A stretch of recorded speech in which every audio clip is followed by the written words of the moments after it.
Dhe gjithashtu mëkati tjetër i gjashti që është përmendur këtu është humbja e shpresës në mëshirën e Allahut subhanahu wa ta'ala.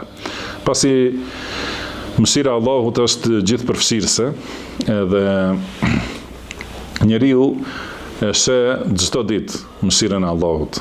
Edhe njeriu ekziston nga mëshira e Allahut subhanahu wa ta'ala. Atëherë, kush është ai që e humb shpresën për falje ose për mëshirë në ahiret, përveç se njeriu me të vërtetë që është i shkatruar, si ka thënë Allahu subhanahu wa ta'ala, innehu la ya'asu min rauhillahi illa al-qaumul kafirun. Domethënë prej mëshirës Allahut dëshpërohen, dhe me ke humbin shpresën të mëshira Allahut vetëm njerëzit mosbesimtar.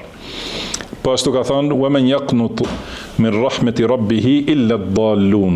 Do të thënë kush ka mundësi ta humb shpresën në mëshirën e Zotit të tij, përveç se të devijuarve. Vetëm të devijuarit, do të thënë e humbin shpresën në mëshirën e Allahut subhanahu wa ta'ala.